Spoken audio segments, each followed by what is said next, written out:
What is up, guys? This is Magnus Manga, and with the release of Goodbye Eri, I decided that this would be a great time to take a look at all of Tatsuki Fujimoto's one-shots, starting with his two anthology collections and then his two big one-shots. First up, we have Fujimoto's one-shot collection Before Chainsaw Man, 17 through 21, and this consists of 4 of his one-shots. A couple of Clucking Cuckoos were still kicking in the Schoolyard. Sasaki Stopped a Bullet, Love is Blind, and Shikaku. A couple of Clucking Chickens were still kicking in the Schoolyard is essentially about aliens have taken over Earth and humanity's all but wiped out, but the aliens have taken affinity to Earth culture and have kind of created their own version of Earth, but with the aliens instead of humans. Well, there's a handful of humans who are disguised as chickens, and it's kind of them living amongst the aliens. To be honest, I feel like this is probably one of the worst one-shots that we're going to look at today. But obviously, this was created when he was 17, and the art for a 17-year-old is pretty solid. And then next is Sasaki Stops a Bullet, and Sasaki Stopped a Bullet is about this student who kind of has a crush on his teacher, and he dreams of kind of one day rescuing his teacher and then being in love. And then it actually happens, and then some events happen, and it's the start of his like very out there type stories, and kind of we get a sense of like the type of stories that he would eventually come to be known for, and like his kind of weird side that he kind of has, but it's all right.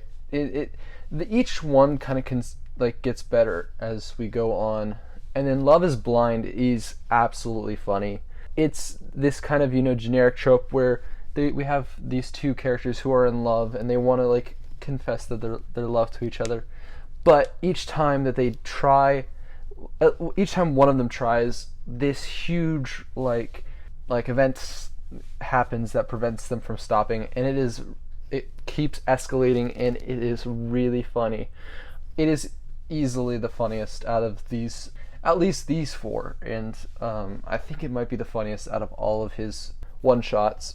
And then lastly in this collection is Shikaku, which is very interesting, and it feels the most like he was actually trying to get this submitted to be an actual manga. Unlike these other one-shots, like this one is like, it's about this like assassin who's like never been able to fail a mission, and she gets hired to kill this guy who is a vampire and is like unkillable, and so she keeps trying, and eventually they kind of fall in love, and then like she becomes a vampire with him, and it's definitely my favorite of the 4. Like I would say like Shikaku, Love is Blind, like kind of in descending order, I'd say is my like favorites.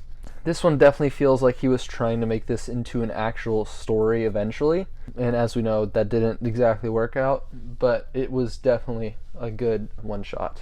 It's definitely the best of the 4. Tatsuki Fujimoto Before Chainsaw Man 22 through 26 has 4 more one-shots, and in my opinion, these are a tier above the 4 that we got to see in the last one. I'd say maybe Shikaku and Love is Blind is maybe better than Mermaid Rhapsody, but I think the rest of them are definitely like equal to above them. 4 that we have in this collection is Mermaid Rhapsody, Woke Up as a Girl Syndrome, Nayute of the Prophecy, and Sisters. Mermaid Rhapsody is kind of like a kind of generic mermaid and like guy who lives in the world above type story, with some interesting things where like the guy who lives on the earth playing the piano underwater, and then his mom being a mermaid and some stuff like that, which is pretty good. It's definitely like the most okay out of these 4 series. I think Love is Blind and Shikaku were better than Mermaid Rhapsody, but I think it's pretty solid. And then Woke Up as a Girl Syndrome is exactly as it sounds. The protagonist in this one-shot wakes up as a girl.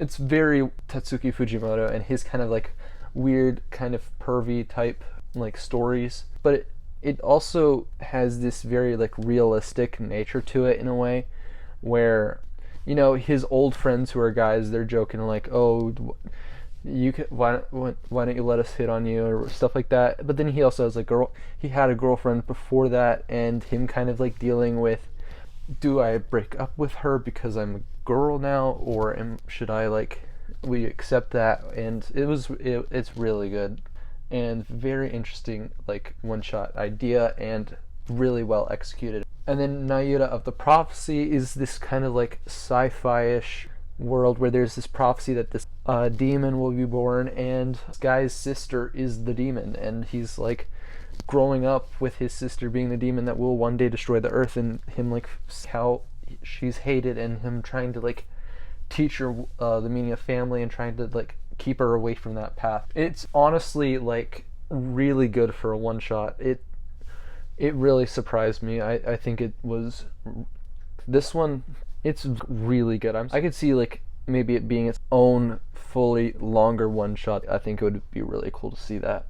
And then Sisters, it also kind of has the very like woke up as a girl syndrome type story, where the main girl, her younger sister, for an art show painted her nude, and so like she's kind of pissed because the winning prize, the winning painting gets hung up in the middle of the school, and so now, you know, she's being displayed in the front of the school. But like Tatsuki Fujimoto writes surprisingly human characters for someone who has these such weird and like absurd premises, and their relationship is really like interesting, and I think he writes it really well, and it's definitely like my number one or number two of these one shots.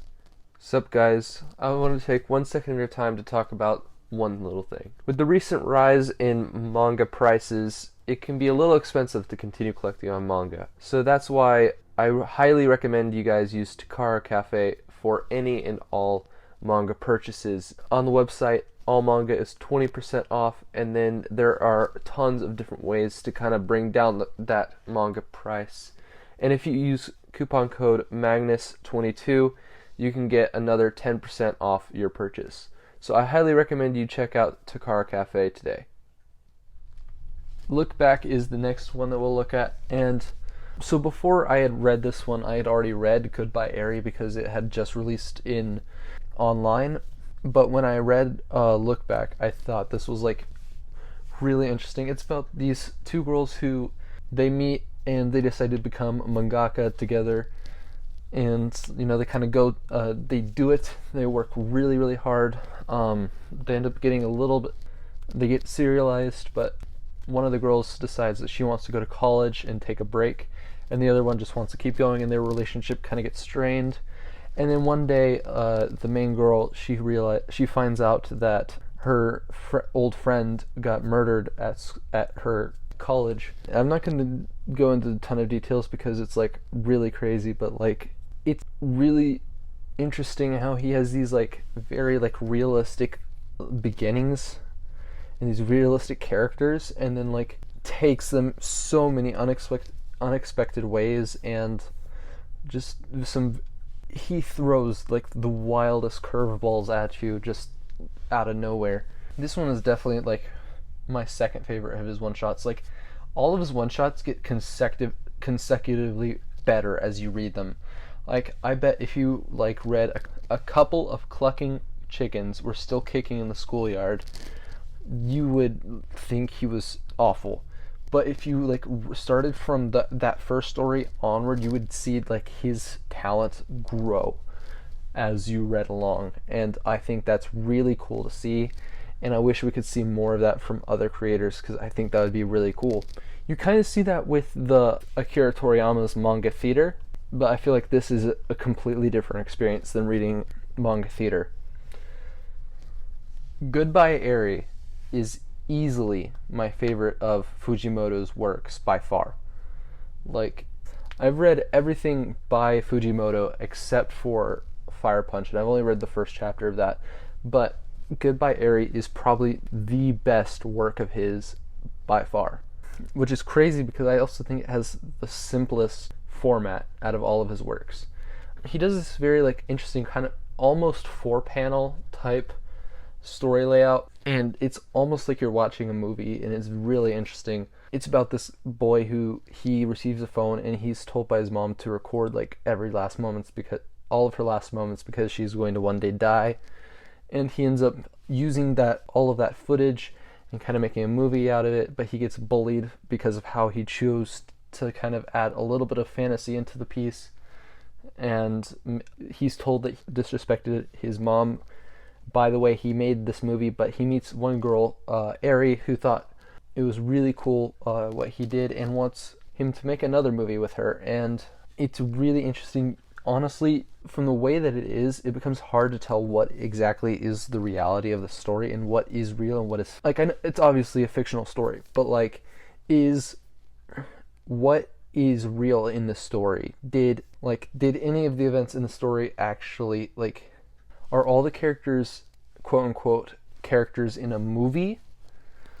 Is some of it quote unquote real life in the story? And it's hard to tell unless you've read it, but this is easily by far like his greatest example of his talent as a writer. And yeah, I highly recommend checking out Goodbye Eri. It is on its own, it's easily in my top 10, maybe top 5. Like manga in general, not just one shots. It's my favorite one shot. So yeah, check out Goodbye Eri. You will not like regret it. So there is the collected work of all of Fujimoto's one-shots. And I want to kind of end this with like saying, you might be surprised with this statement, but I'm honestly like not the craziest fan of Fujimoto. I think he's a solid writer overall. And I wish that Viz would do more stuff like what they've done with Tatsuki Fujimoto and Junji Ito and Kishimoto and several of those other like mangakas, and release a lot of their one shots and stuff like that, because I think that would be really cool. And I'd say Look Back and Goodbye Eri are definitely some of the best of his works for sure. Chainsaw Man is solid, like if you either like it or you don't like it, but I feel like Look Back and Goodbye Eri are overall good enough to where anybody will like them no matter how you are. But yeah, that's kind of all I wanted to talk about today. I hope you guys enjoyed. So please like, comment, and subscribe. Check out some of my other videos, and I hope to see you guys again very soon. Ciao.